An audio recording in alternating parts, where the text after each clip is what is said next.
Hey, this is Brandon Crawford from the San Francisco Giants, and you're listening to Torture Cast. You're listening to a podcast by and for fans of the San Francisco Giants. Let's go, Giants! With hosts Willie Dills, Chad King, Ben Lee, and Eric Nathanson. Dedicated to the greatest team in Major League Baseball, the San Francisco Giants. This is Torture Cast. Standing on top, not gonna stop. We came to play, ain't slowing down. Falling on, we're here to stay, and we're stomping on whatever's in our way. I'm feeling like a Giant tonight. It's Monday, September 24th, 2019, and this is episode 181 of the Torture Cast, the podcast by and for fans of the San Francisco Giants. I'm your host, Chad King, and joining me tonight, reviewing the second to the last week of the Giants baseball season as we head into this last week. It's a little melancholy for us. I know it is, and probably a lot of you guys out there are getting a little sad too. I mean, we get excited for playoff baseball, but when the Giants aren't in it, and they're just playing out the string, it's a little hard to get up for games, but there's reasons to, and we're going to talk about it tonight. Eric, how you doing? I'm doing well. Bum and Posey smacked me right into that, hey, these are my Giants mode tonight, because they've both homered. So they've made it for a kind of a peachy night down here in Georgia. You know, feeling good. Giants are up 3-1. You know, last homestand of the season. They got Bochy to 2,000. So, like you said, it's riding out the string. But at least we've got some fun stuff to talk about from the last week, and stuff to look forward to with Bochy. You know, and his retirement after this season. So I'm looking forward to this last homestand, and just Giants baseball in general. I'm gonna miss it, but you know, this was a fun season, so I don't mind where they're at right now. It'd be nice to be in a race, but you know, it could be worse. They could be the Rockies. That's true. Who they're playing tonight? They're in the bottom of the third right now. I know most of you podcast listeners, the game's already over. You know the future. You know if they won or lost. But here's a little pick me up. Here's Buster Posey's home run in the bottom of the first. High drive. Down the line, left field, out of here.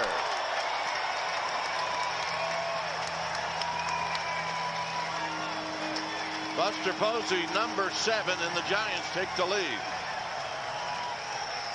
And you know what? He crushed it. And what's really interesting is Eric told me something as we started the pre-show, or as we were ending the pre-show, something very interesting about Buster Posey's home run record this year. What is that, Eric? That was Buster's first home run at Oracle Park this season. Yeah, I just, that kind of blew my mind. It was only his 7th home run this year, but at the same time I thought, well, no, surely he has one at home, right? No, I looked it up on Baseball Reference, and all 6 prior to tonight were on the road. In fact, here it is in order: at Pittsburgh, Cincinnati, Baltimore, Milwaukee, Colorado, and Philadelphia. Literally all hitters' parks. None of those are hard parks to hit in. So it's kind of weird that he actually did hit one at Oracle. Every one of those parks is a hitter's park. And he hasn't hit one since July 31st. Now, last year, he did exceed last year's total of a modest 5. Ironically, he hit 4 of his 5 at home. So only 1 on the road, and that was at Colorado last year. So, but, you know, looking at years prior in 2017, he hit 3 at home and 9 on the road. In 2016, 1, 2, 3, 4, 5, 6, 7 on the road and 7 at home. So that was actually split. 2015, most of them were on the road. So this is, of course, when he was hitting, 15 to 25 home runs a year. So, this is the problem with AT&T Park, or Oracle Park, but we know that Buster Posey can hit them at home. And then Madison Bumgarner, just as I was about to hit record on the show, Eric exclaimed that Bum hit a home run. So I quickly turned on KNBR, and sure enough, he launched one. So that's pretty cool. I'll take that. Yeah, right. He's been trying. The way he's been swinging for the last few months, he's really been trying to get that swing back and hit the one. And he's been close lately. So it's kind of neat. I don't have the stat in front of me, but Buster and Bumgarner homering in the same game, that has to be a rarity at this point. Mm-hmm. All I'd probably have to do is go back and look at the games that Bumgarner homered in. And it's possible the last time they did it was when they both hit grand slams in the same game. So it's nice to kick off the homestand. I really appreciate Bochy put out his best team tonight. He put out Dick, Pilar, Yaz in the outfield. He put Longo, Crawford, Dubon, Belt across the infield, Posey behind the plate. He gave Bum his team one last time. Granted the outfield has been a rotation, but that's his infield basically, Dubon being the new guy. And, I appreciate Bochy doing that. I wish more fans were at the game tonight because, winding down Bochy's run here as Giants manager, it's just nice to see him take everything seriously and not just, I don't want to say, having fun with it because he is having fun with it, but he's competing and he doesn't care what the team's records are. So it's fun to have the old Giants back, to have our stars. Now we need a Crawford home run and maybe like a Belt double, and we'll complete the whole cycle here tonight. And then Timmy was just added to the roster an hour ago, and he'll come out and close out the game. Please. I know. We'll talk about that in a little bit with Sunday's festivities. But the Giants, let's review the week a little bit, game by game in a little bit. But in summary, the Giants did take 2 out of 3 in Boston, and they lost 2 out of 3 in Atlanta. So they went 3-3 on the road trip.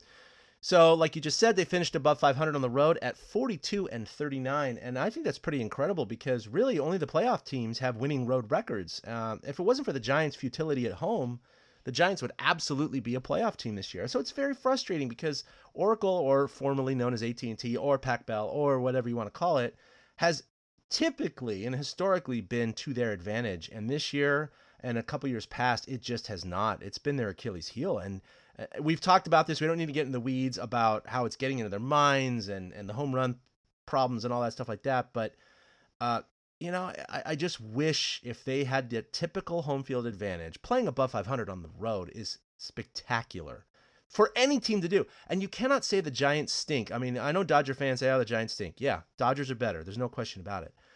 But if you play 81 games on the road and you win most of those games, you're a pretty good team. Yeah, the Dodgers themselves have only won. They're 41-34 because they're on the road this week to finish the season, and the Giants won 42 games, like you said. So, LA will only be a game or two better than them on the road. All playoff teams are the teams that have better records than them on the road this season, and it's really strange to look back and think that the Giants were kind of that close to being in a playoff spot. The margin is those 5 extra games at home. I mean, if you think about it right now, they're 11 and a half back of the wild card. So you give them those 5 games and maybe they're 6 and a half back, not 6 and a half back. Then you give them those 5 games, you cut it down, they're like a game and a half back of the wild card is what it basically turns into because their losses turn into wins. It's a 2-game swing for every one of them. And just a handful of games would have done that, and they'd still be competing right now, and they'd be just on the heels of Milwaukee and giving it a shot, which is – more than we expected. It's frustrating when you hear about it. I saw Larry Baer, and I shared it on our Twitter. Larry Baer said for next year that they are going to move the bullpens, but they might not be taking Triple's alley away. And I'm curious if, that is the case, or if Larry Baer's just talking out of his ass at this point. There's really no other way to say it, because I know he's connected, but he doesn't represent the Giants' interests anymore publicly, so you have to take what he says with a grain of salt. What he's saying is more what's being talked about in the boardroom, not necessarily their official position, I guess is what I'm getting at. So, to think that maybe they could have swung that around and had a 5-game difference at home, they would be competing right now. It's so crazy to see the other teams with winning road records this year, and it literally is the playoff teams. Houston, the Yankees, Minnesota, they have the same. Oakland, they have the same road record as Oakland. Teams like Boston, granted they're out of it, but they're a winning team this season. Mm-hmm. They have a better road record than the St. Louis Cardinals, who are going to win their division. So, it's a testament, though, to Bochy, and the team. It really shows you that the team likes each other, and they've had a band of brothers mentality this season. That they're playing for the guy next to them if they're winning on the road a lot, because that's all you have to play for. Your family and friends aren't there. All you got is the guy next to you. So, it's a shame. But coming in now, they're under 500 at home. They need to go 3-3 to tie 1984 for the worst home record of all time. They have to go 4-2 to avoid that. And if they go 2-4, Yeah, if they go 3-3, it's a razor thin margin. So they're probably going to tie 84 for the worst home record of all time. 2-4, they'll have the worst all time, and like I said, 4-2, they'll barely eke it out. So they kind of are playing for something this week, even though it's not going to reflect in the final standings. Right. So is that all-time franchise history or San Francisco history? All-time franchise history. All-time franchise history. Now, But okay, by the winning 162 percentage, I schedule. assume. Yeah, by the 162 schedule, exactly. Which Right. that didn't get instituted until 1954 or whatever. 61, yeah. Or 61. Sorry. Yeah. So that would be unfortunate. I mean, we're talking about some very feudal teams in Giants history, especially 1984, and where they lost over 100 games, and to exceed that in the worst home record ever, that just speaks volumes to how good they were on the road, like you just mentioned. That is not pure chance, Eric. It's not, especially given their one-run record and their ability to win these very close, razor-thin margin, tipping point games. There definitely is something going on at Oracle with their mindset. I mean, I have no other way to explain it. We talked about it last episode. But like you said, Larry Baer was interviewed by Hank Schulman, and I encourage you to check out the podcast. I listened to a little bit of it. I admit I would need to go back and do a deeper dive.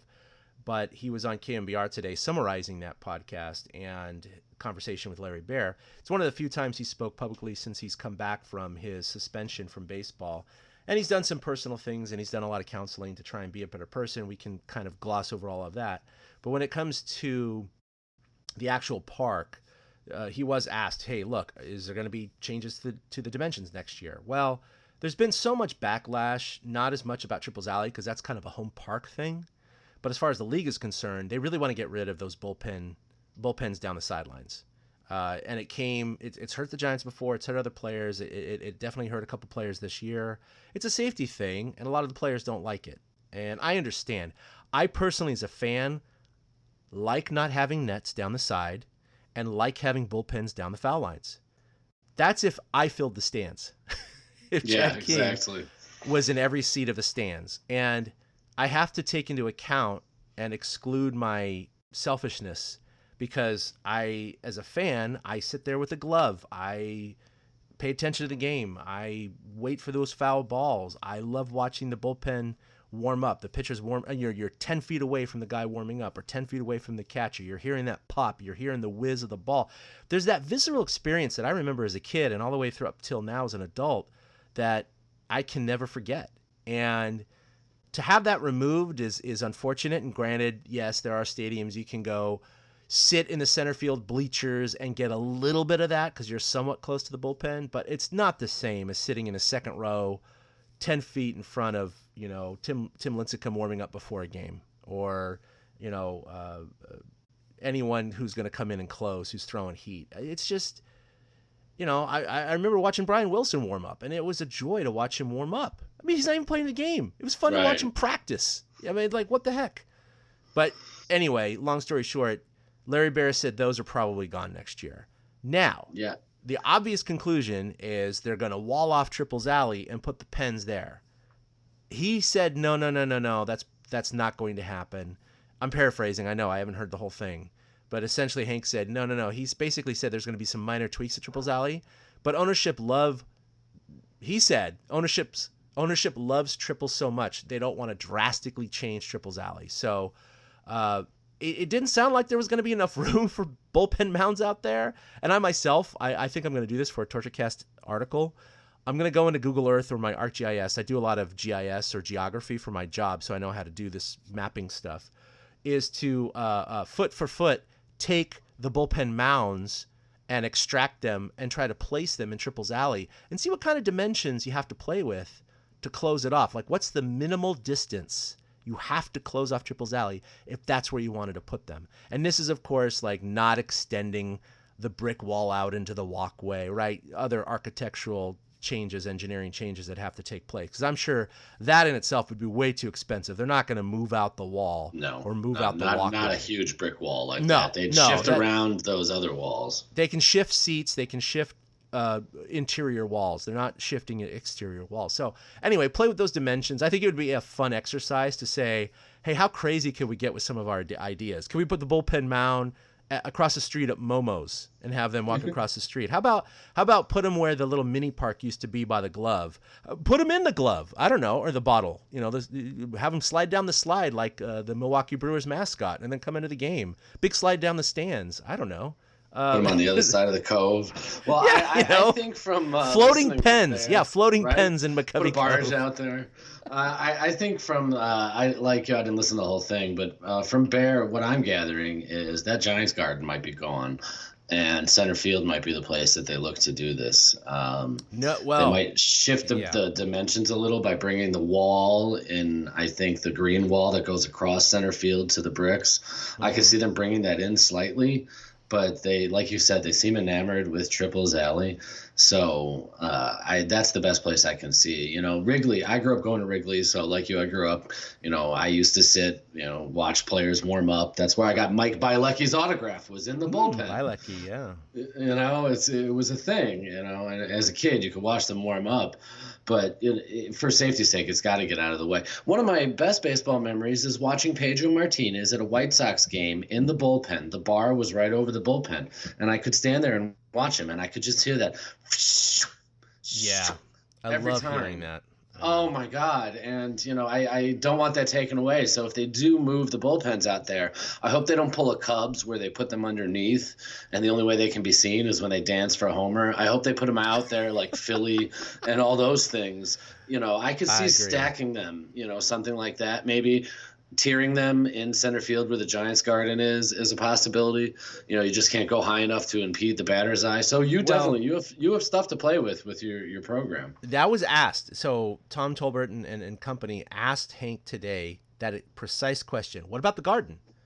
And Hank said, no. Larry gave no indication of that. And by the way, the garden is one of the few Major League Baseball park features ever announced by a sitting president of the United States. So he's like, I don't think that's going away at all anytime soon. And I'm not saying Hank is right, and I'm not saying that because Obama announced this or talked about it and Michelle visited it, that's the reason it's going to stay. I'm just telling you the opinion of Hank Schulman, who knows more than I do. Anyway, that's crazy. But I agree with you. Physically speaking, it is absolutely a target place to go. I love the garden. I think it's a really cool place to go hang out. You can't watch the game from there. It's all on monitors, right? You're behind the center field fence. But it's plenty big enough to put two bullpens, and they could just jog out of the center field fence, just like a lot of stadiums. So, that's totally – and the fans and the bleachers on the left and right can still see. So that's totally legitimate place to put it. And you're right. If they don't close off Triples Alley, maybe that is. Let's sacrifice the garden. How much money is it really making us? Who cares that Obama talked about it? It doesn't matter anymore. They're not coming to the games anyway. But I totally can see management thinking that way. And you got to imagine Farhan feels like I do right this second. He'd be looking at them like, what? Like, what? I know. That was 10 years ago. Who cares? Right? That's cool and all. Put up a plaque. Let's move on. Yeah, let's move on. Things change, right? I know. Right? I totally agree with you. It's like, he didn't eat here, right? He's fine. Right. Did he plant the garden himself? Yeah. No? All right. Is this Obama's kale? Come on. Who cares? Thanks, Obama.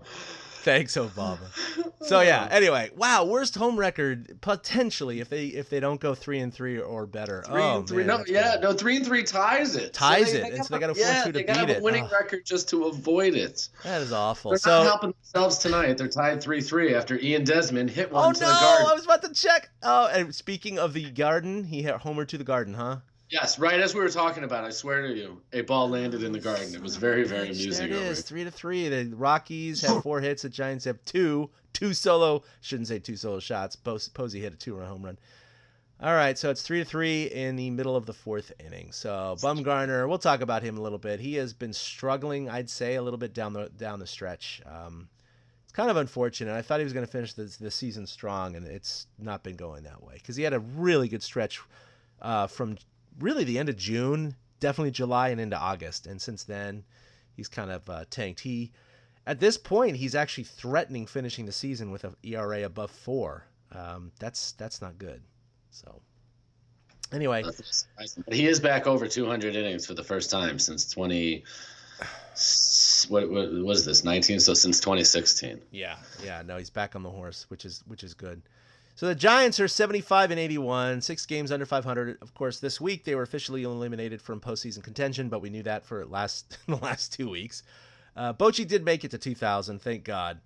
And then, of course, finishing into that game, Johnny Cueto, God bless Johnny Cueto, he actually videotaped Bruce Bochy's speech as he came in. I have it somewhere here. Here we go. As he came into the Giants dugout. So here we go. We have about 90 seconds of the Giants chanting Bochy's name and then Bochy talking. So here it is. 2,000 games in my career as a manager in Major League Baseball, and that's an awesome accomplishment. Maybe we'll never see it again in our lifetime. Boch, congratulations.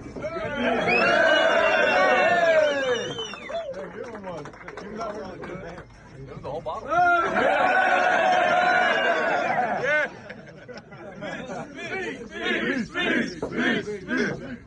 Yeah, hey, no, thank y'all very much. One, for making this an easy game. Shark, unbelievable job.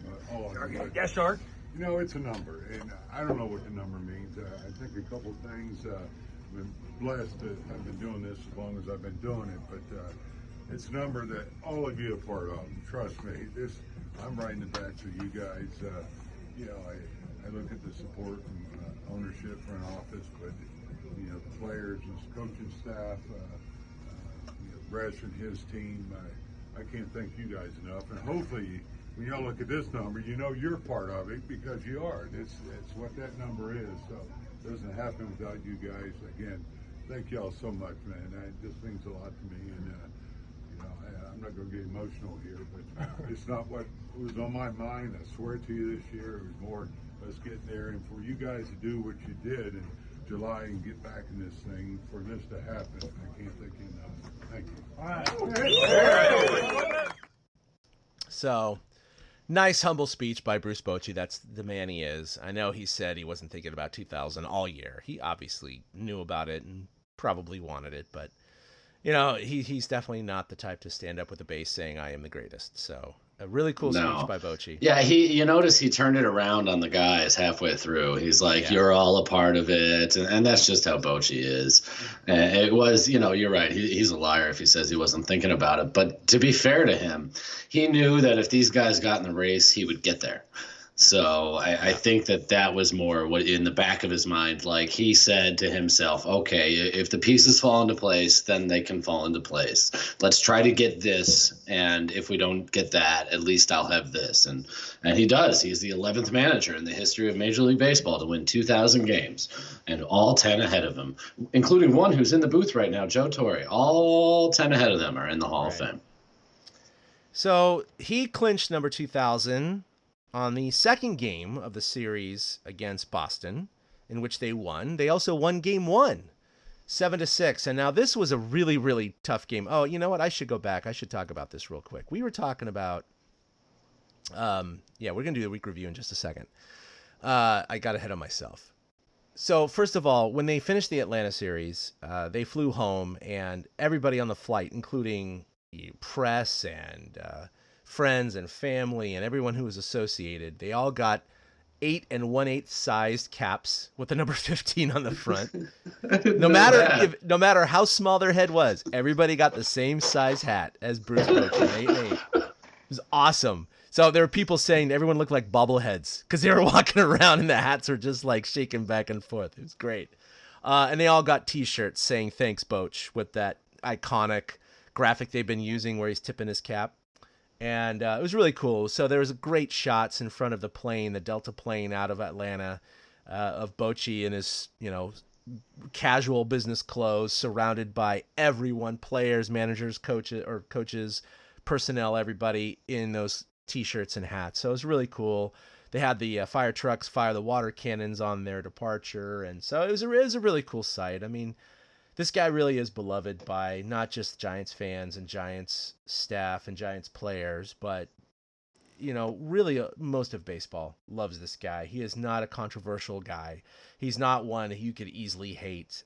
He's a very respected manager across the board.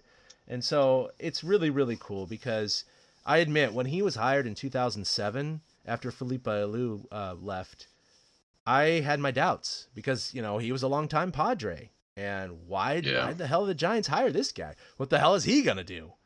And boy, how little did I know that in 3 years he was going to deliver the first championship to San Francisco and then 2 more after that. So, and just his demeanor, his charisma, his class, the way he handles his players, and the way he handles the press. He's very respectful. Every time I've ever talked to him and asked him questions, he answers me in the same way he answers the guys he actually knows. He handles his players with delicate gloves, but also is hard with them behind the scenes, as many reporters have noted.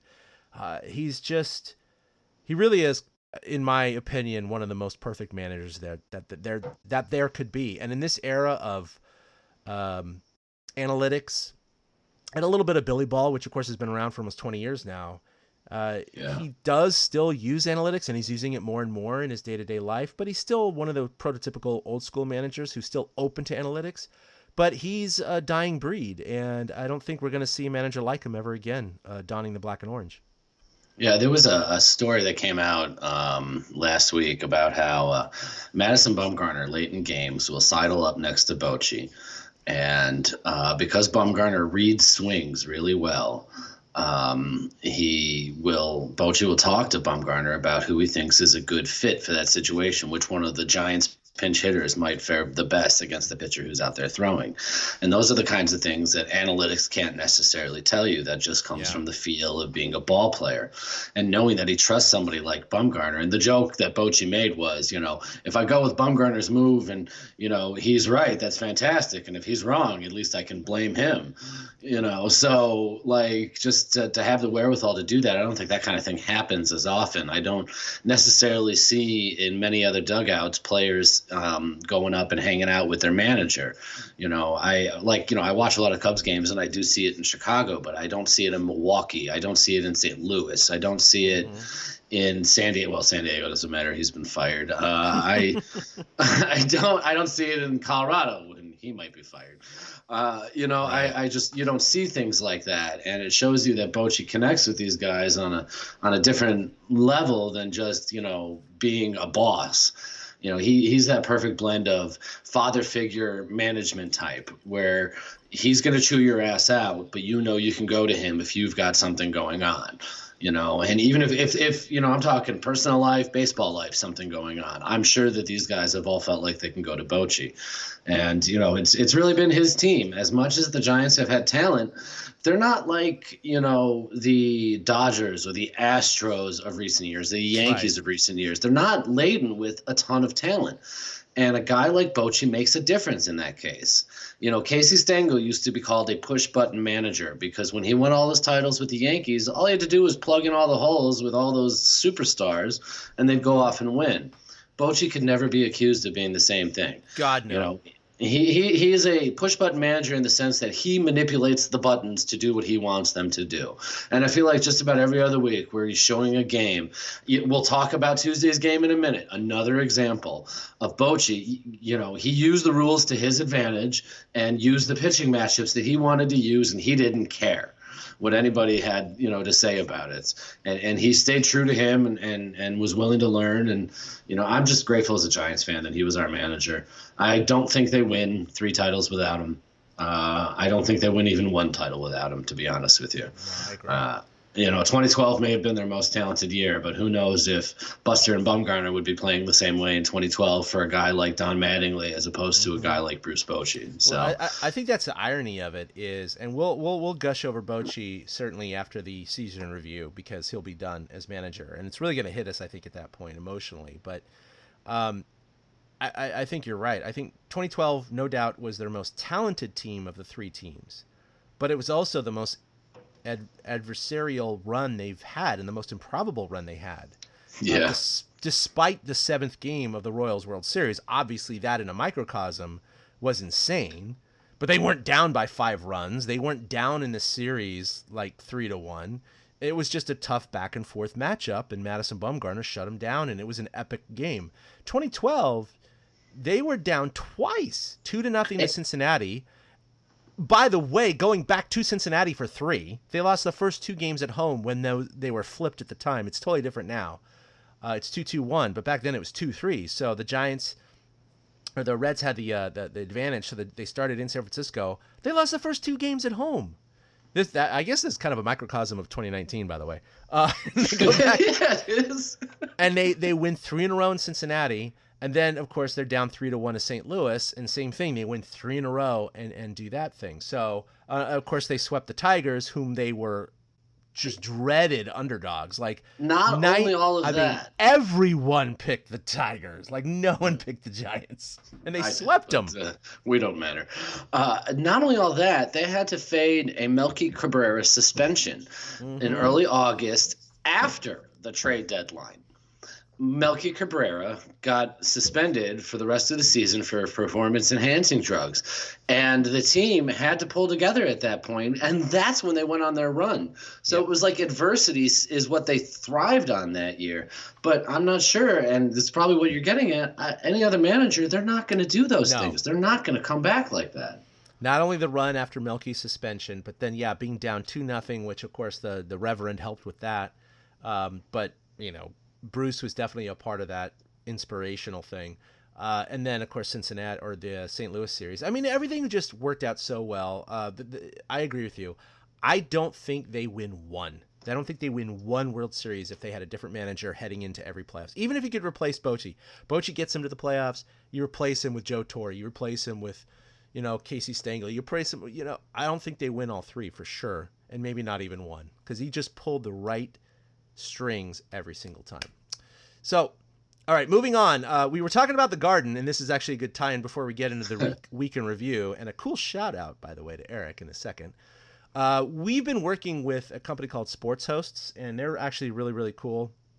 I'm going to go experience their product, if you will, their experience, tomorrow night, actually, as the Giants play the Rockies on Wednesday night at Oracle Park. So they've invited me out. We've been talking, me and the West Coast head of operations here. This company basically brings out knowledgeable Giants fans as hosts. Think of them as your tour guide, your local tour guide, and other people who are mostly visitors come into a city. A lot of foreigners, too, come in and go, hey, I want to check out a baseball game. I want to check out a Giants game. I need someone to show me around. So these hosts will invite people, they'll sign up, they'll show up, complete strangers, and they'll get together, and the host will show them around town before the game. Go to their local drinking hole or restaurant or whatever. Get them into the park, show them, hey, this is where you should go before a game. This is where you should go before first pitch. Hey, let's check out batting practice. These are cool seats. I like the cha-cha bowls, whatever. It's all local flavor, and it depends on the host that you have. And then, of course, post-game, who knows what the hell happens. That's all to be written later. So it's a really cool idea that they have called sportshost.com. So they've invited me out to a pregame party in which they have periodically where they invite their hosts and their attendees to kind of mingle and meet each other and talk Giants baseball and other things. So I'm going to go out there tomorrow. They have loved the podcast so far. Michael Barrett, who's the head of operations here on the West Coast, he is from Australia. Great accent, by the way. And he has a cricket background, and he loves baseball now, and he loves the Giants. So I'm going to be out there tomorrow night, and Sports Host is actually offering a special discount. Tickets in the bleachers are just $9, and that ticket also gets you 20% off food and drinks in the Garden, which maybe won't exist next year. I don't know. Take advantage now. So exactly. So it starts at 5 p.m. Pacific tomorrow night. So if you happen to be hearing this either late Tuesday night or early Wednesday morning, of course, I've put this out on social media anyway, you can RSVP at www.sportshosts.us/host-RSVP. You just Google Sports Host and you can go get the information. But I'll be out there at 5 o'clock with some business cards and just ready to have a couple drinks and mingle with Michael and the hosts and Giants fans and whoever else is going to be out there. So I think it's going to be pretty cool. They've been very good for us. They've been promoting our product.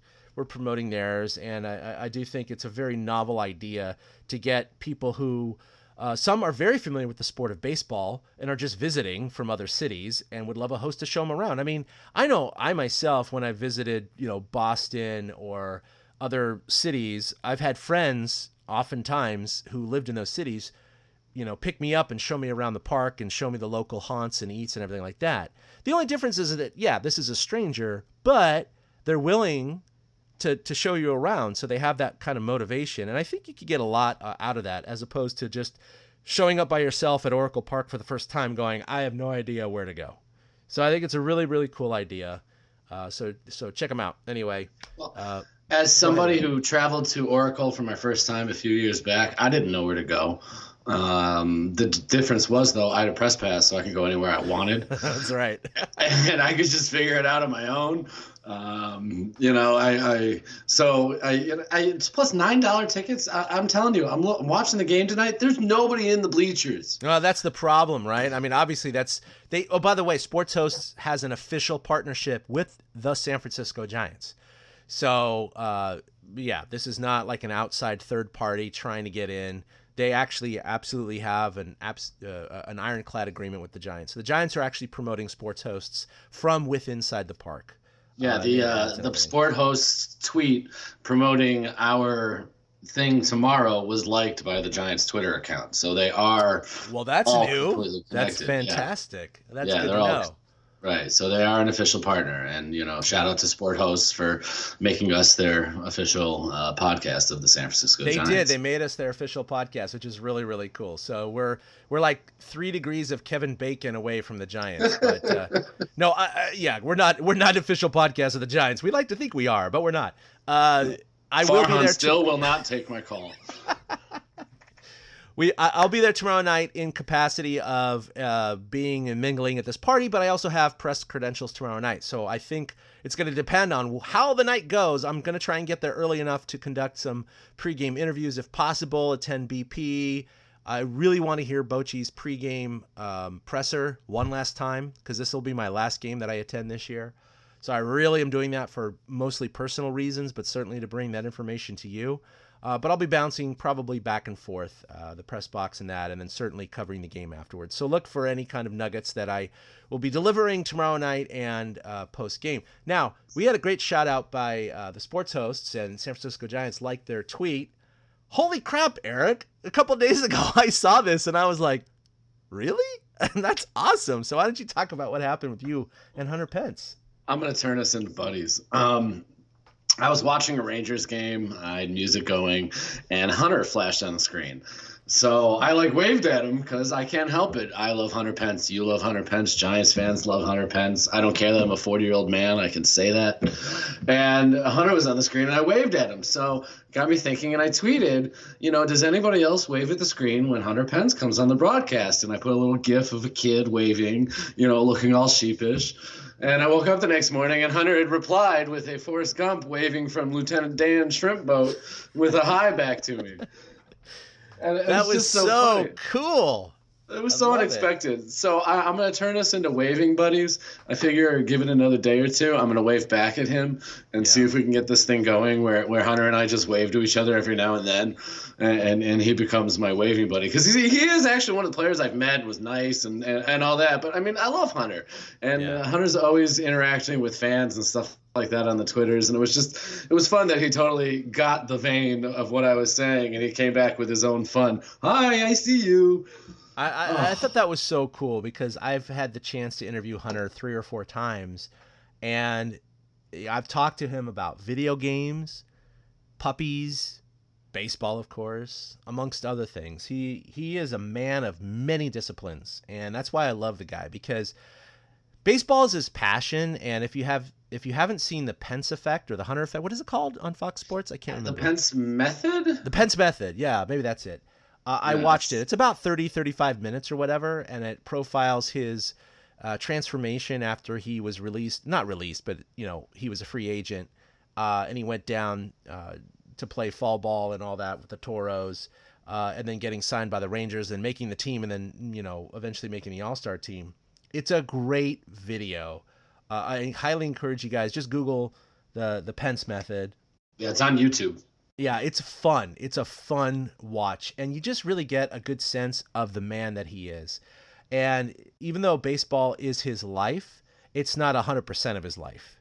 But he's so focused on his health and his well-being, and he's 36 years old, and he's like, I know I can still play baseball. I know I can. I just did it very well a year ago. Why? And I feel just as good as I did physically. So he changed some things about his swing, and he obviously has had an incredible year. He is a candidate for comeback player of the year, and he was an all-star. Now, he's had injury issues this year, unfortunately, and I think that's going to curb his realistic shot at comeback player of the year.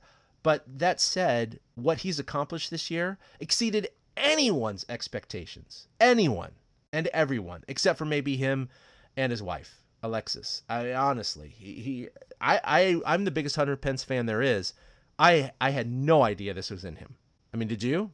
No, not at all. I didn't think he'd do what he did. And it was so important to us as a household that every week I write out the weekly schedule for games on my whiteboard in my office. And it lists, in blue, it'll say 7:05 at St. Louis for the Cubs. In orange, it'll say 9:45 versus Rockies for the Giants. And then in red all year, I had 8:40 versus Oakland. And I had the Rangers games up all year just because of Hunter Pence. Yeah. Because it was just a marvel to watch him and tune in when we could. And I actually haven't gotten the chance to watch the Pence method yet. I missed it when it was on, and then it recorded funny. So I saw that it was on YouTube. The wife's a big fan of his too. She interacts with Lexi. She's one of Lexi's top fans. He's a guy that we love to have in our life in this household. So it's fun that, to get a shout out from him. That's why I say I want to make him my waving buddy so that he and I have like a thing. So even when he's out of baseball, I can have a thing with Hunter. Cause... I've also interacted with him on Twitch. So he in the off season, this last off season, he does Twitch all the time in the off season. I don't know what is going to happen this year, of course, but he plays a lot of video games and streams them, and he has a few hundred people watching him at the same time or whatever. And so I've interacted with him several times. He doesn't know who I am, of course. He just thinks I'm some rando. But just asking him questions, and he'll answer and what have you. So, yeah, I encourage everyone to kind of follow him, follow his social media, his streaming habits, which are very few and far between during the season, which does happen once in a blue moon. But certainly off season he does. The Pence method, though, to see a multimillionaire who is a former all-star, not a former all-star, he is an all-star this year, but I've meant prior to this year. The way he... I mean, to any of us, if we played in those leagues, Eric, we couldn't foul a ball off. But to him, it was a huge step down, and he sucked it up. These are where, unproven rookies go, or guys who are washing out at 24 years old who don't want to be a checker at Kroger's want to go, right, to revive their careers. Not 36-year-old former All-Stars. That is not where these guys go, and he did. And the guys on the Dominican team, the Toros, and we'll move on from Hunter Pence. They did. They talked about he was part of the reason they won the championship because he helped make them believe in themselves. And he was just that guy. And he actually had to leave them before they finished the championship They did. But they really credited him, and that's why Hunter Pence is, that's why this is now the Hunter Pence cast. Some of the clips of him though, super white Hunter Pence trying to speak Spanish and like bond with some of these Latin players down there is freaking hilarious and slightly uncomfortable, but he doesn't give a S. He just goes. He just is like, oh, bro, what do you want? Oh, wait, what are you saying? Oh, yeah, no. Like, he tries so hard to communicate with like a 22-year-old Dominican kid who has $3 to his name. I mean, it's incredible, like the effort he puts in, not just physically, but mentally and socially. And it just made me love him so much more. It's a great little documentary, but you're right. This isn't the Hunter Pence episode. Let's get into the weekend review. Well, I was going to say, we can't help it. We do this. We love these guys. Yeah, we love them. Trevor Story just homered for the Rockies. It's now 4-3 Rockies. That is Story's 6th straight game versus the Giants with a home run.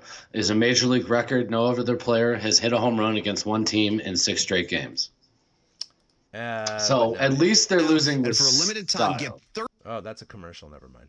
At least they're losing with style. So. Losing with style. Well, we were just saying about Madison Bumgarner not closing out the year too well. Anyway, all right, let's look at the weekend review. Tuesday was Yaz Day. Of course, this was the return of Mike Yastrzemski to Boston as the grandson of the great Hall of Famer Carl Yastrzemski, the Red Sox, eternal Red Sox.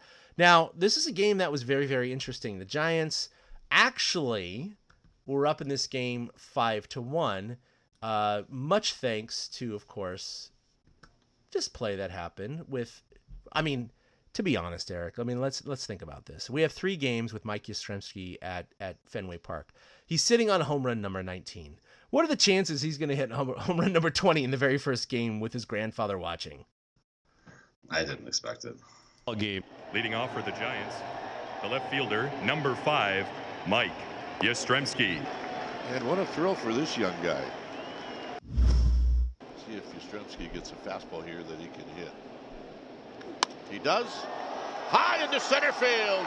It is out of here. Unbelievable. Number 20 here at Fenway Park for Mike Yastrzemski. And just about everybody is standing up for Mike Yastrzemski. Wow. What a cool moment that is to straightaway center field. Oh, the emotions he must be feeling right now. He's trying to keep the poker face. He's trying to keep it. I think I'll be easy. Look at Boats. Team picture in the dugout. High-fiving in the stands. That is awesome. Fly to center field deep. Going back, Jackie Bradley looking up, and it is gone. Yastrzemski takes it out of Fenway. His 20th home run of the season. A standing ovation at Fenway Park. That's pretty cool. This is really special. Wow. I know that it plays all of those clips there from the Giants broadcasters to the National and the Red Sox broadcasters. And, I know you can't see the video, but I'm sure you saw it last week anyway, to see all the Red Sox fans standing up. But, look, if this was Barry Bonds Jr., hitting a home run as if he's a player, or Will Clark Jr., or whatever, I'm just making up names here, we would do the same thing. It was really, really, really cool to see this happen. And to be number 20, no one had done that since 2015 with Crawford, and now we have Pilar and Yaz doing it in the same year. And who would have thought that coming into this season? I certainly had no idea this was going to happen. But it's a very, very, very special moment. But the reality is, getting back to the game, that put the Giants up 5-1, and you're thinking, all right, the Giants are sitting pretty. Well, no, the Red Sox came back and eventually tied it, and they went to extra innings. And Giants went up 6-5, Red Sox tied it. Giants went up 7-6, and they finally won it in 15. So it was one of those back and forth games, but I thought Bruce Bochy, who we were talking about before, masterfully handled the bullpen, including some very, very quick changes in late innings, which I thought when I was listening to the radio, that's going to burn him in the end, and it didn't. What are your thoughts? Yeah, it was so funny. That game took so long. It ended when a normal Giants game ends. I was exhausted. I watched every pitch of that game. I was all in on Yaz's. Good for you. Yeah, I was all in on Yaz's trip to Boston. I thought, starting from Yaz and the there's Belt's double. All right, so now we need a Crawford homer. I was all in on the return, and I thought it was cool looking at all the pregame stuff. And then Yaz hits the home run, and during the game, somebody matches a Yaz home run up with his grandfather hitting a home run, and their swing. I saw that too. It's the same. Their front foot, it was mesmerizing. I couldn't stop watching it because every time I'd watch it, every 5 times, I'd change what part of the body I was looking at, and it would always be the same. The front foot landed the same and turned the same. The back foot turned the same way. His hips fired through the same way. The bat was the same flatness through the zone. It was just unbelievable. And to see Boston fans knowing they're not making the playoffs, if Boston still didn't have a World Series, they might have acted differently. But being where they are in the position they're in now, they had fun with it. And I really, as a Giants fan, you can't ask for much more for one of your players, for a visiting player. And I found it interesting. Bochy, those moves, he made so many pitching changes in, even the 13th inning, I think it was. There was 4 different pitchers, maybe. Yeah, that was the one where Bearclaw walked in the winning run with 2 outs. Okay, so it was the 11th. Yeah, the tying run with the 13th inning. The 13th inning, yeah, with 2 outs. Yeah. I mean, the fact that he went to Bear Claw, it's kind of like, well, who the hell else does he have left anyway? So I kind of get, his selection, but I didn't mind. Again, it was within the rules. This is the last season, tie game. This is the last season that 40-man rosters are available in September. It'll be trimmed to 28 next year. And so Bochy said, screw it. I'm going to play within the rules as much as I can. And, it generally worked out the way he needed it to. Aside from Bear Claw coming in and throwing a wild pitch.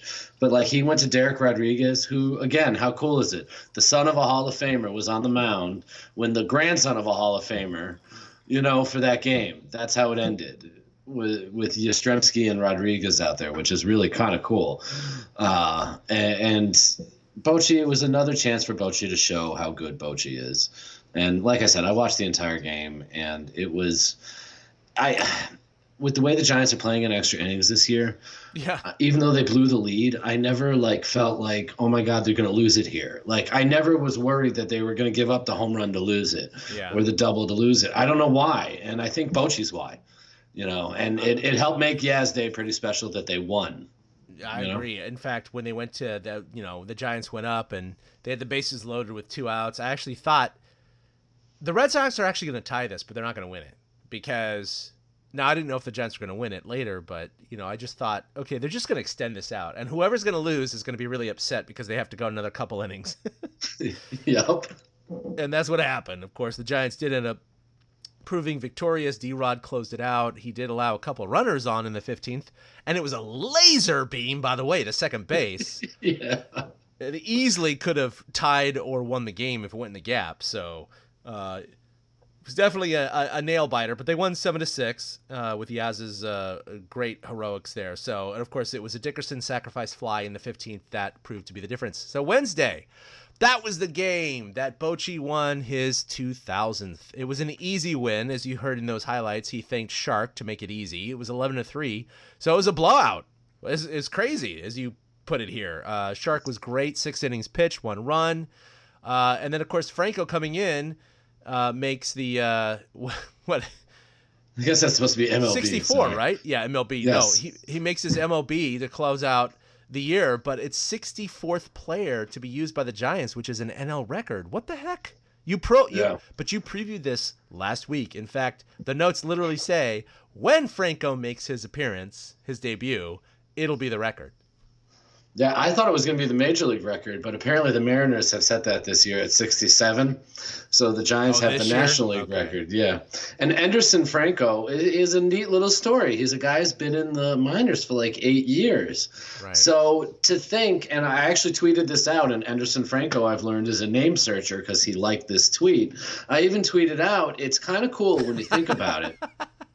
He's a name searcher. He's a name searcher. Right, because he didn't add him, so he right, I didn't. Yeah. I added Hunter the other day, but that was because I was having fun with Hunter. Anderson, I was just, making a comment like I would make any other time.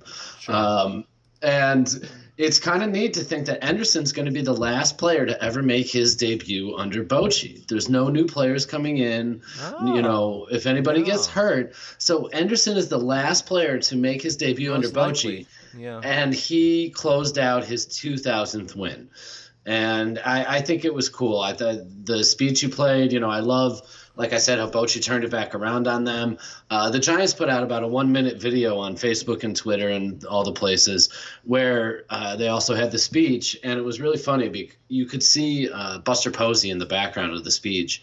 At the same time, he was both savoring the scene and listening and paying attention to Bochy, and it just shows how much of an impact Bochy has once again. I really felt like the Giants, they poured it on late. They beat the crap out of the Red Sox relievers. I really felt like they said to themselves, all right, we're going to get him 2,000. We're going to do it right now. We're not going to screw around. 11-3 blowout was their 3rd largest margin of victory on the entire season. So I think they just kind of said, we're going to do this. We're going to take care of you, Skip. And they did. And it got to be an all around good, fun night. It really was. Yeah. It brought up emotions that I haven't felt since 2014. It really felt like a playoff game, playoff series. And that was confirmed with the interviews that were played after the series by the morning show, the afternoon show.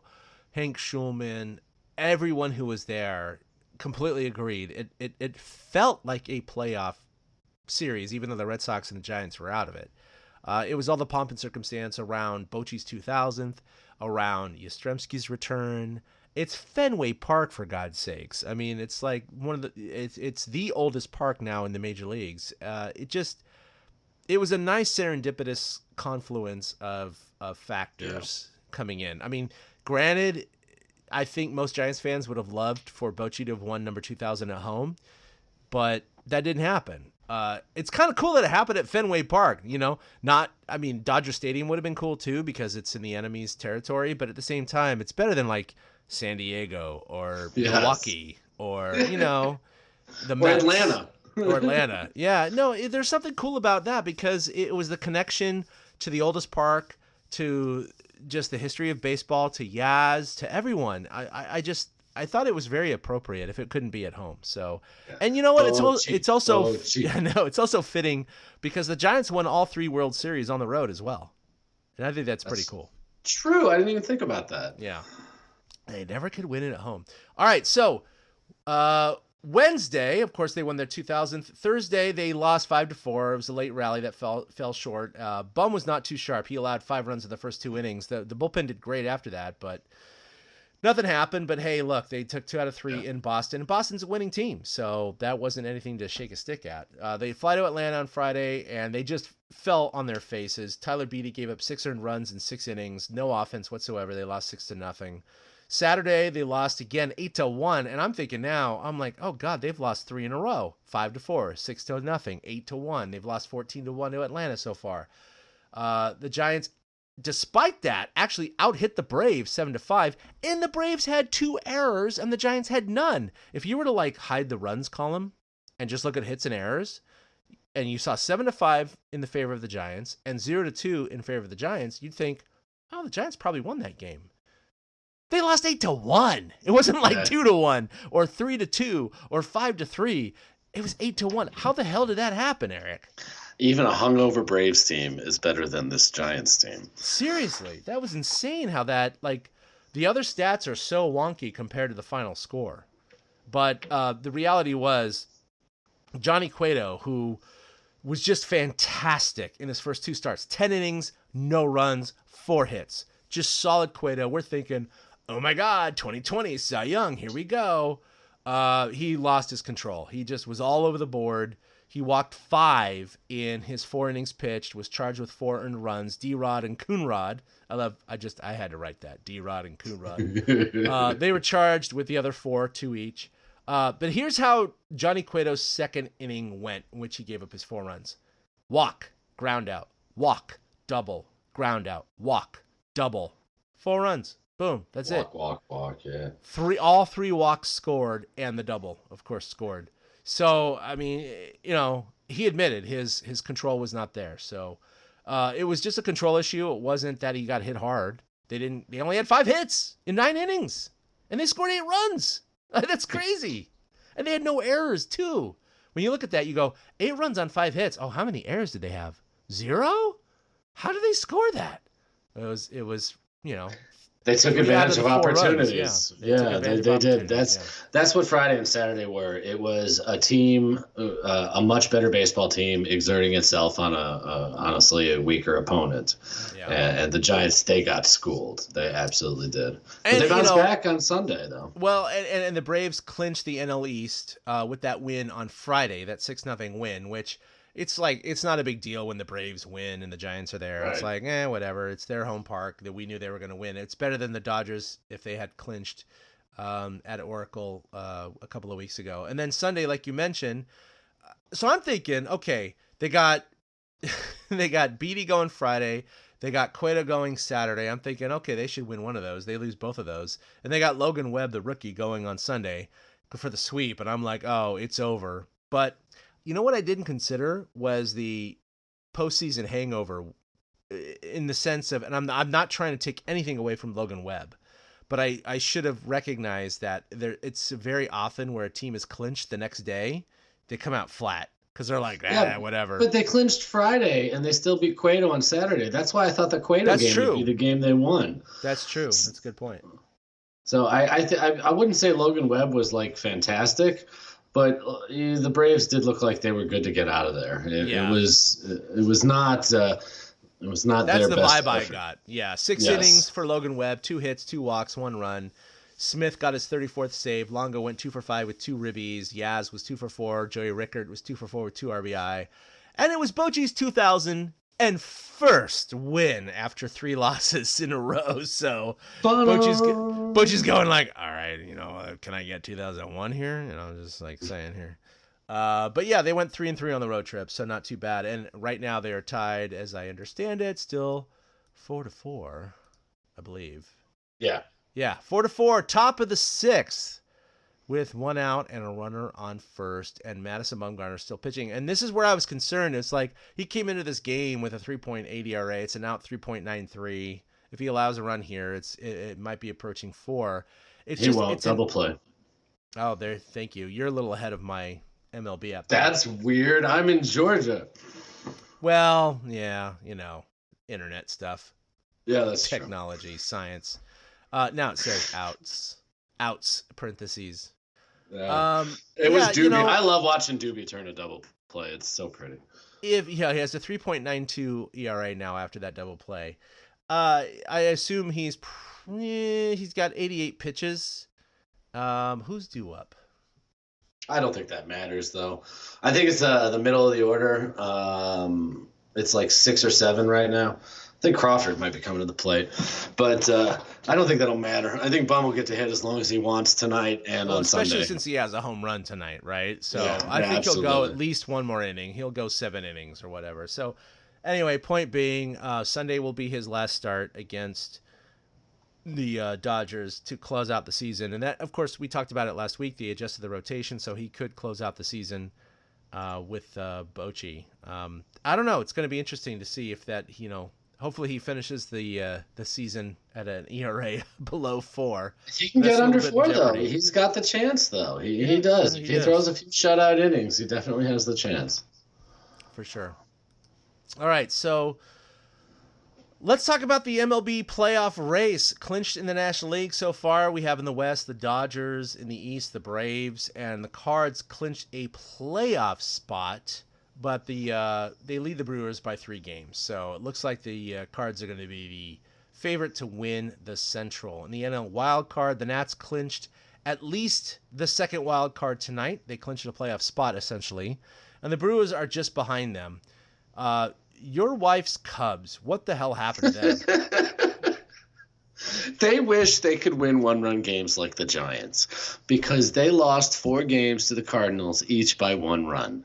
And these weren't just like games where, okay, the Cardinals have 6, the Cubs have 2, they put together 3 late in the game and it ends 6-5. No, these were punch you in the gut, kick you in the scrotum, shove your foot down your throat type losses for the Cubs. It was unbelievable. That team, they came back, they were down 4-1. They came back to tie the game in the 9th off the Cardinals closer. They lose it in the 10th when their closer gives up a home run to Carpenter.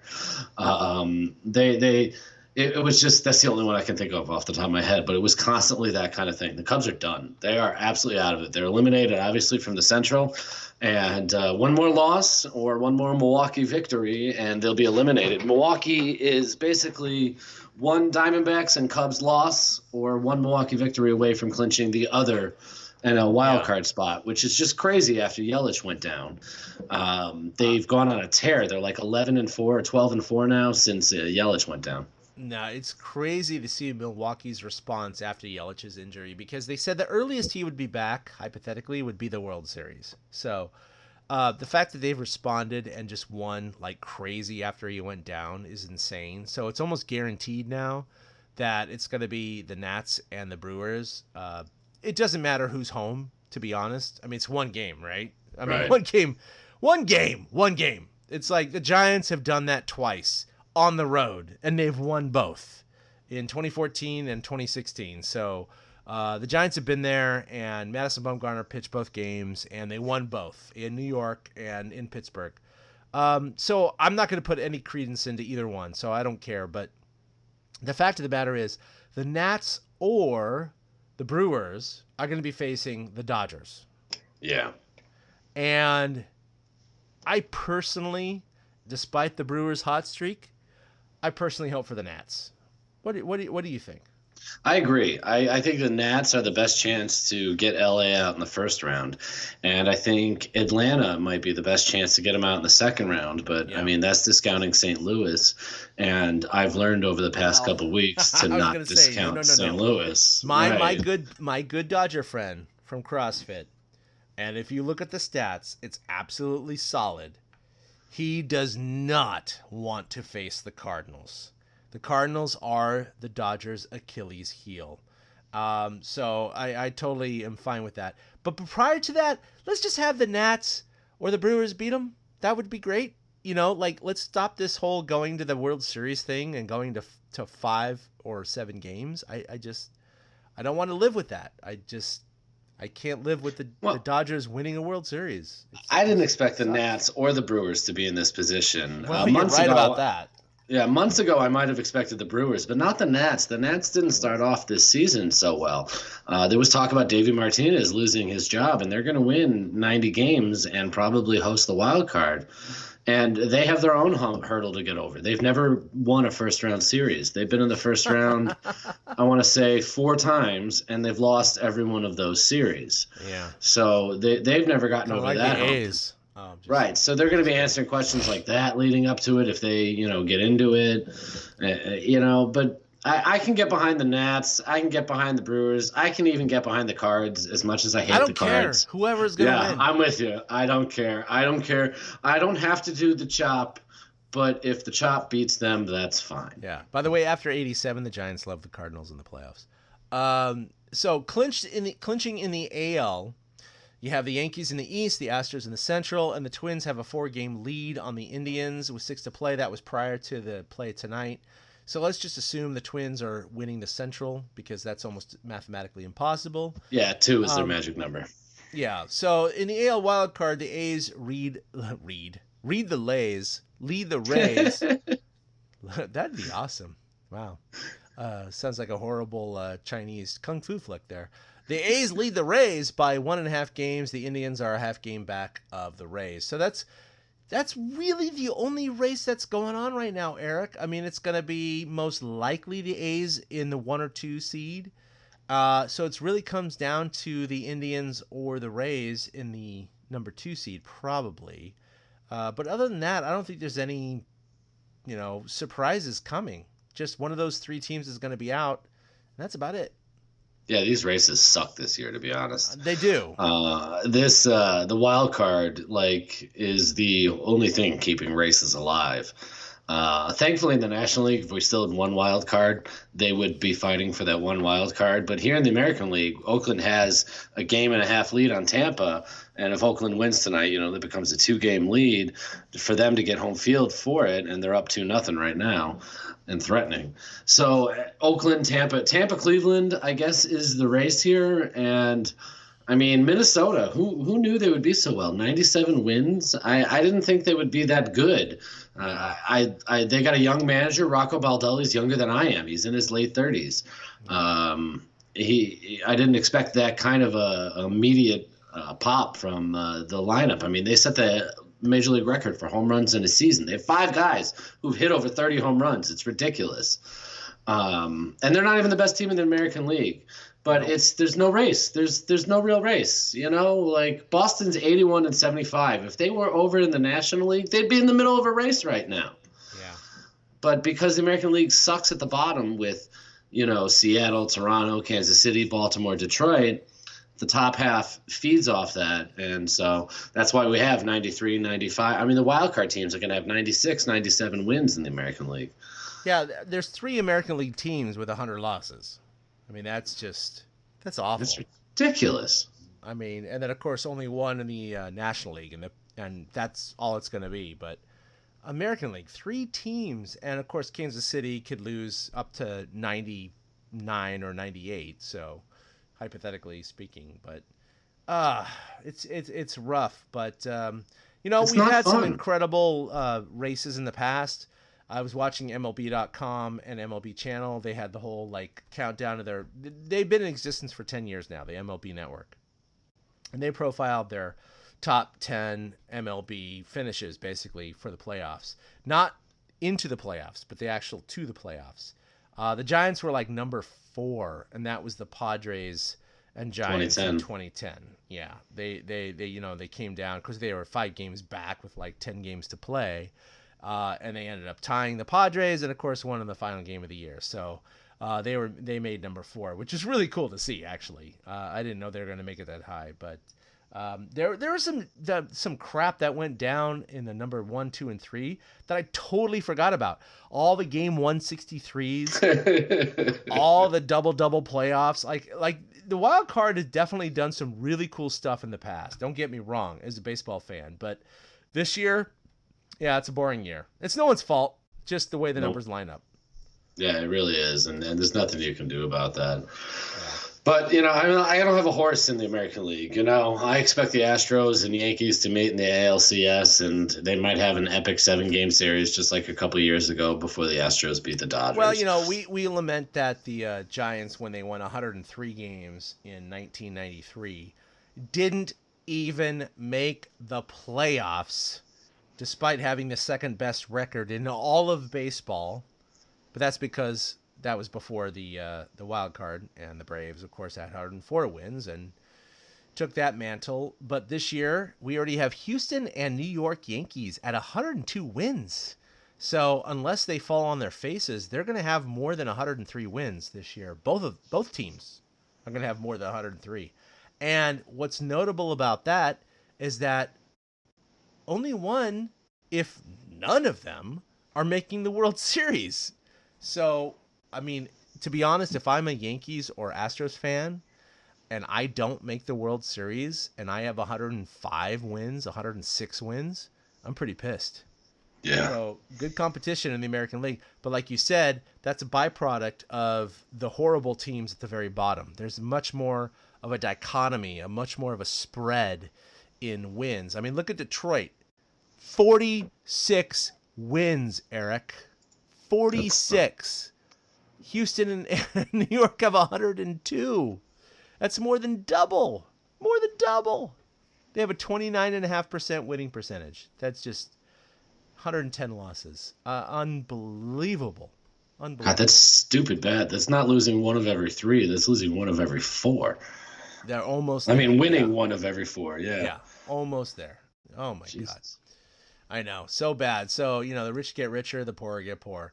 All right. We'll preview. I was gonna say we'll preview when we know the teams next week. We'll preview and make our picks, which mine haven't been too good the last couple of years. So I'll try to put some thought into it this year because I know my season's picks are probably not panning out. I know I did well last year, but we'll see how this year goes.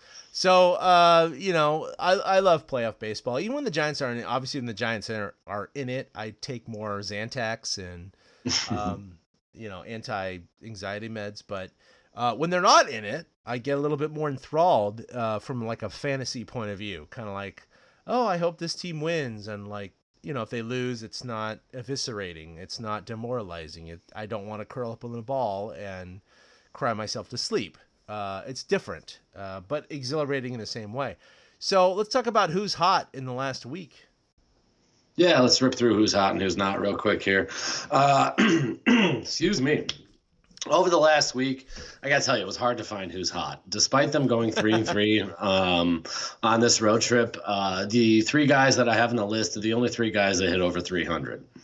Yaz went 429 over the past week. He was 9 for 21, 3 doubles, a homer, and he scored 5 runs. And I don't know, something about going to Boston clicked it in for him.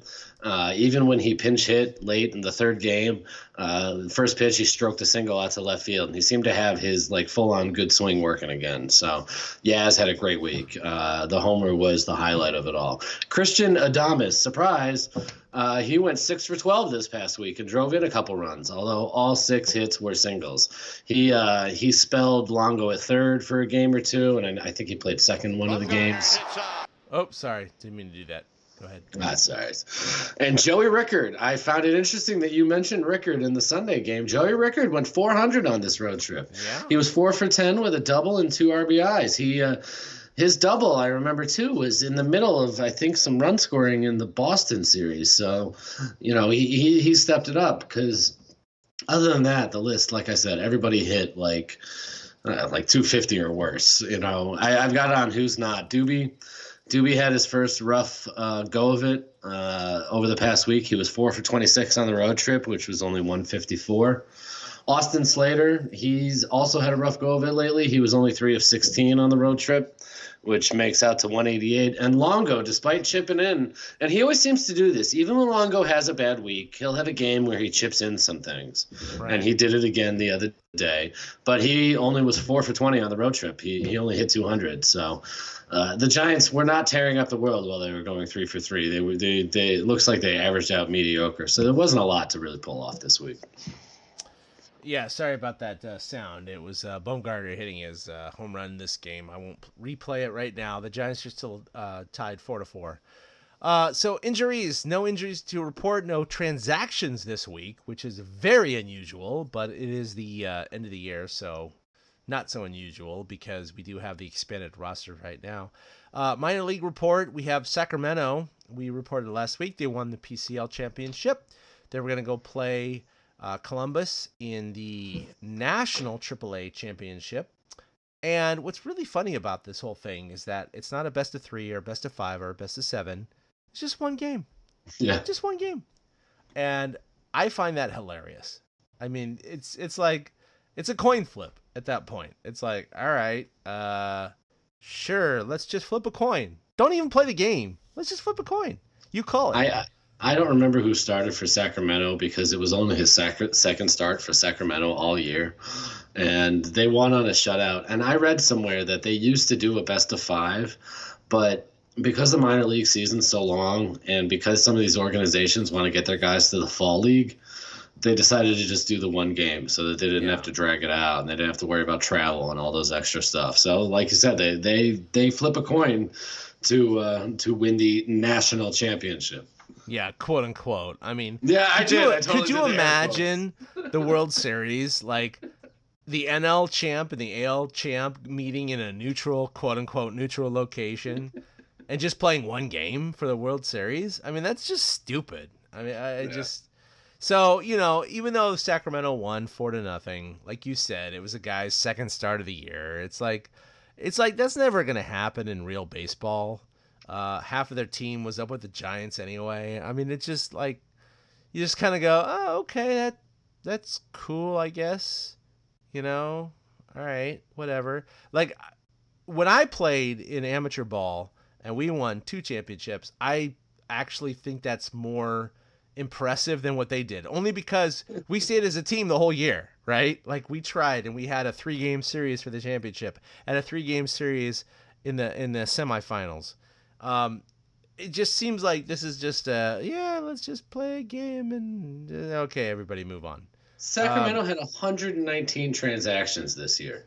Oh my God. 119. I mean, you don't have a real sense of team. There's some guys, Okert closed out the game, and he's one of the rare guys that spent the entire season with Sacramento. Right. But, like, you know, a bunch of these guys, they were there for bits of time. Yeah. No, it's interesting because, like, when I've played and won championships, we play with the same team the entire year, you know? Minus 1 or 2 guys who were hurt or whatever, but there wasn't transactions. There wasn't a lower league or a higher league. But, you know, when you get into professional baseball, that's a completely different story. So I get it. And it must be weird because there's going to be a core group of guys who have been there most of the year who are like, yay! But there's going to be some periphery guys who are like, I was here for 5 games, you know, and guys who were there most of the year who either released, demoted, or moved up to the Giants, and it's a different animal. So, but anyway, Jalen Miller summed it up best. He played for Richmond this year, but he was on the roster for Sacramento winning the championship.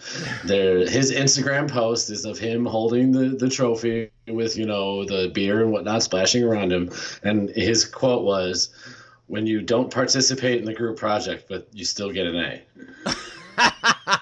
That's awesome. Because that's what it is. He didn't do a damn thing. Awesome. He didn't do a damn thing. Oh my God, that's great. It's so true. It's so true.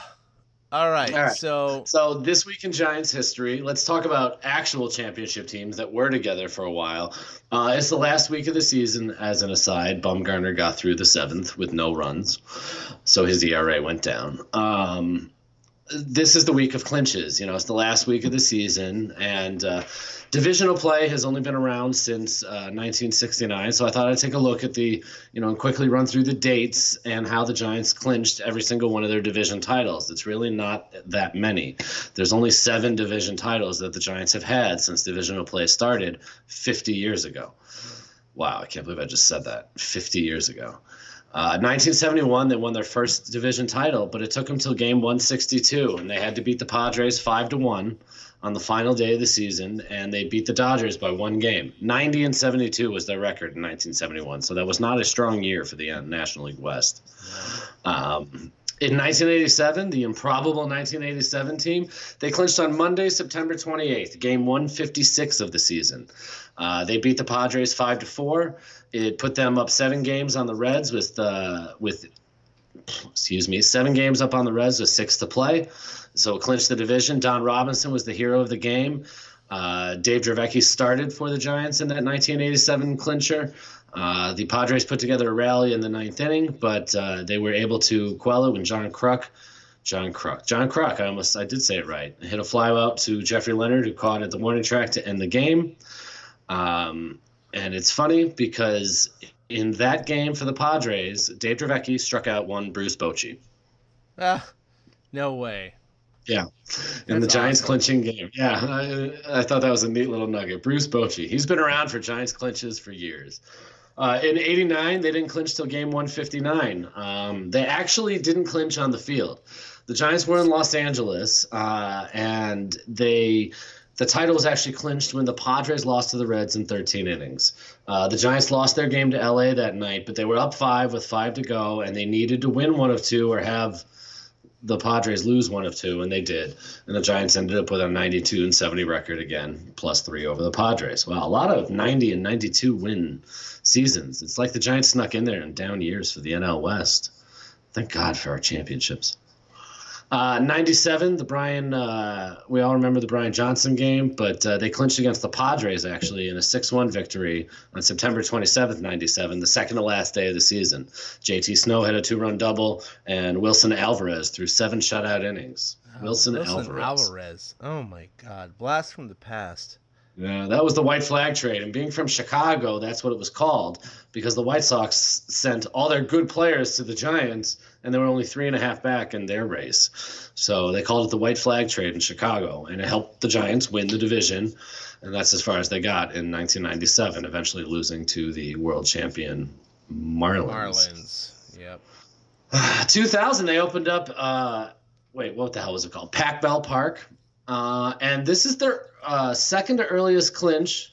Yeah, second to earliest clinch. They clinched in game 152. So with 10 games left in the season, the Giants were 11 better than the Dodgers. And they won 97 games in the year 2000.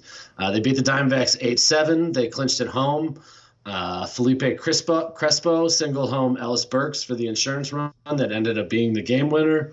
And I stood on the table at a bar and screamed my head off wearing Giants jersey in suburban Chicago. Nice. Yeah, I was newly 21, so what can you do?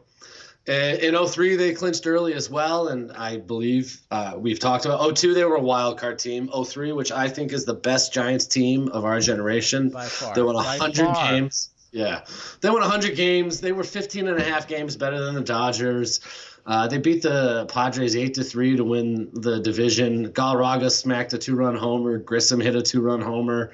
Jason Schmidt threw 7 innings and 11 strikeouts. Everybody did their part. That was, game 150. So they had 11 games that they played that were meaningless in the year 2003.